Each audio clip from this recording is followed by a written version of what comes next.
The girl is a character you can rescue from the first area in the game. Just yank her out of the cage you find in the first room.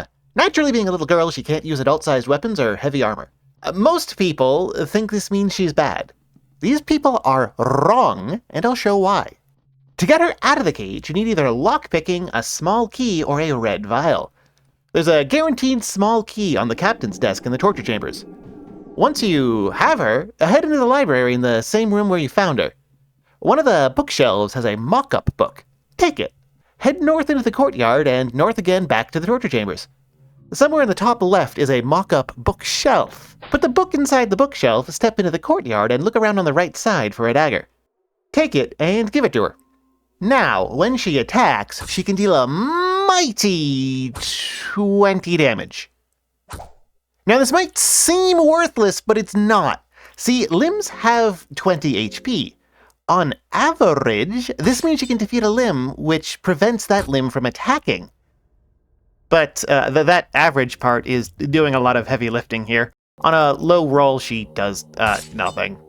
But there's two other weapons she can equip, both of which add enough to her damage that she can reliably kill most limbs in one hit, both of which are easy to get. The first, slightly weaker and vastly less costly, is the skeleton arm. This is often dropped by defeated guards of any variety, and also can be gotten by sawing it off a skeleton with a bone saw, which is pretty good for Enki. And there's a bone saw lying around in the room you used the mock-up book. Now you might be thinking, having one of your skeletons lose an arm to let the girl deal damage is a horrible trade. But actually, it doesn't matter. See, normally when you equip something into a slot you don't have limbs for, it gets removed the moment you exit the menu. This doesn't happen for skeletons. They aren't actually hampered by missing limbs. Well, with one exception. Whenever an attack lands that can knock a limb off, the game checks if it needs to remove equipment and the skeleton drops what it doesn't have the limbs for.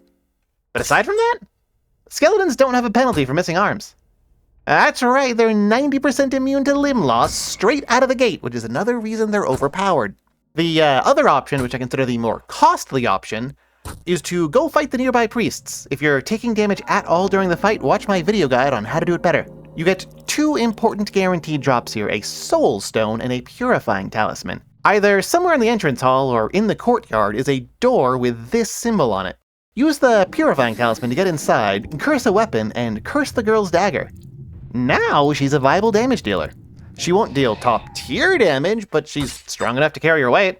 She doubled the number of limbs you can reliably defeat in a turn, which means you're taking half as many attacks. This costs a soul stone you could use to upgrade the main character, so I don't recommend it. Of course, this isn't really overpowered, is it? This is just adequate. She's capable of dealing damage and taking hits. She's only as good as the main character, but without any skills. Making her overpowered takes longer. Innately, the girl has no skills. Well, she has the ability to dive in front of the main character to prevent lethal hits, which is pretty useful, but that's not a skill you can activate to win. That's a skill that makes you lose less.